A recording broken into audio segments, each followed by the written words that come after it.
पारदर्शकतेमुळे चंदगड तालुका संघ सर्वोत्तम। माजी आमदार राजेश पाटील चंदगड तालुका सहकारी शेतकरी खरेदी विक्री संघाची सर्वसाधारण सभा।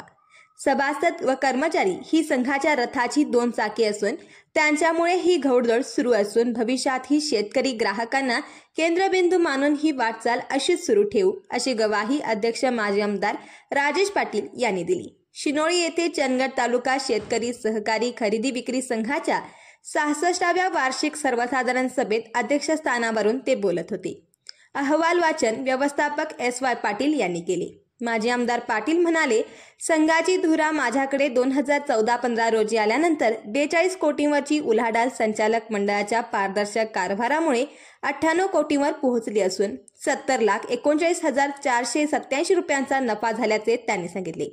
कर्मचाऱ्यांना 10% पगारवाढ, 2 लिटर तेल जाहीर करण्यात आली। तसेच मराठवाड्यातील पूर परिस्थितीमुळे ओढावलेल्यांना मदत म्हणून संघाकडून 5 लाखांची मदत मुख्यमंत्री सहाय्यता निधीसाठी उपमुख्यमंत्री अजित पवार यांच्याकडे सुपूर्द करणार असल्याचे त्यांनी सांगितले। तत्पूर्वी विविध ठिकाणी यशस्वी उत्कृष्ट कामगार व सभासद ग्राहकांचा मान्यवरांच्या हस्ते सत्कार करण्यात आला।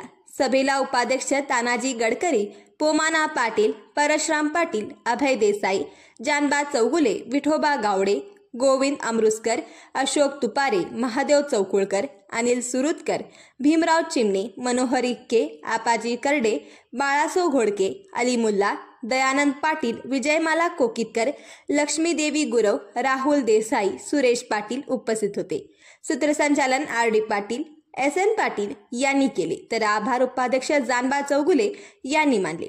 बिनबुडाचे आरोप न करता दौलत साखर कारखाना भाडे तत्वावर कराराने घेताना अथर्व कंपनीने स्वीकारलेली देणी त्यांनी द्यावीत, त्यासाठी KDCC बँकेने त्यांना भाग पाडावे, अन्यथा चंदगडची दौलत सभासदांची ठेवण्यासाठी रक्त सांडण्याची तयारी ठेवूया असेही अध्यक्ष पाटील यांनी सांगताच सर्वांनी आमची तयारी असल्याचे सांगितले।